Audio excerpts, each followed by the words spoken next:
కశ్మీర్ ఉద్రిక్తతల నేపథ్యంలో ప్రధాని మోదీ అధ్యక్షతన ఇవాళ హై లెవెల్ మీటింగ్స్ జరుగుతున్నాయి. ప్రధాని మోదీ అధ్యక్షతన మొదటగా భద్రతా వ్యవహారాల కేబినెట్ భేటీ జరిగింది. ప్రస్తుతం సీసీపీఏ సమావేశం కొనసాగుతుంది. ఈ సమావేశానికి అమిత్ షా, రాజ్నాథ్ సింగ్, నడ్డా, నిర్మలా సీతారామన్ సహా ఇతర ఉన్నతాధికారులు హాజరయ్యారు. పహల్గామ్ ఉగ్రదాడి నేపథ్యంలో ప్రత్యేక పార్లమెంట్ సమావేశాల నిర్వహణపై ఈ అంశంపై చర్చిస్తున్నారు. అటు నేషనల్ సెక్యూరిటీ అడ్వైజరీ బోర్డు మరింత బలోపేతం కానుంది. జాతీయ భద్రతా సలహా మండలి హెడ్ గా రావ్ మాజీ చీఫ్ ను నియమించనున్నారు.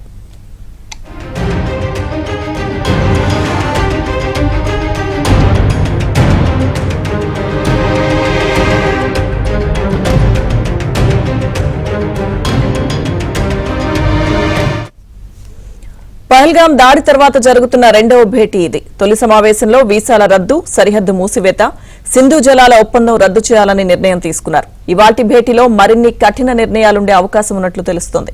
కాగా ఉగ్రవాదంపై పోరులో ప్రధాని ఇప్పటికే ఆర్మీకి పూర్తి స్వేచ్ఛ ఇచ్చారు.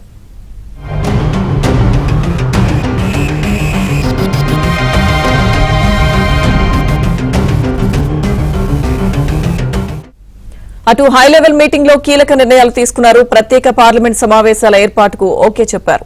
పహల్గామ్ ఘటన వీడియోలను విడుదల చేసే యోచనలో కేంద్రం ఉంది.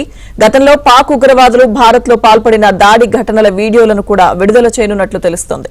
పాక్ ఘోరాలను ప్రపంచానికి చూపించాలని భారత్ యోచిస్తోంది.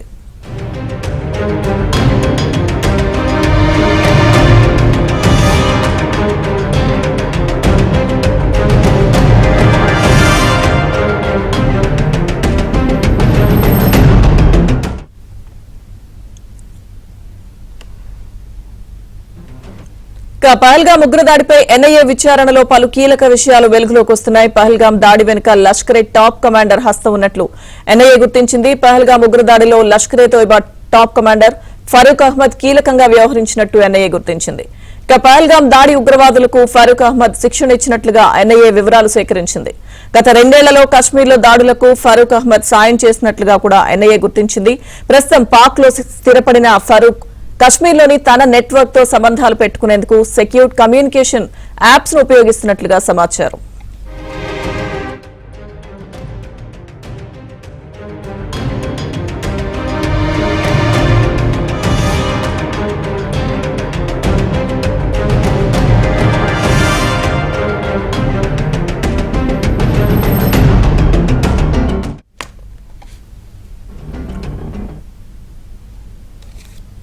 పంజాబ్ లోని పాకిస్తాన్ సరిహద్దుల్లో యాంటీ డ్రోన్ వ్యవస్థను మోహరించింది పంజాబ్ ప్రభుత్వం.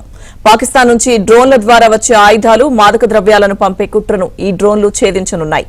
వాటిని అడ్డుకోవడమే కాకుండా పాకిస్తాన్ నుంచి వచ్చే డ్రోన్లను యాంటీ డ్రోన్ వ్యవస్థలు కూల్చివేయనున్నాయి.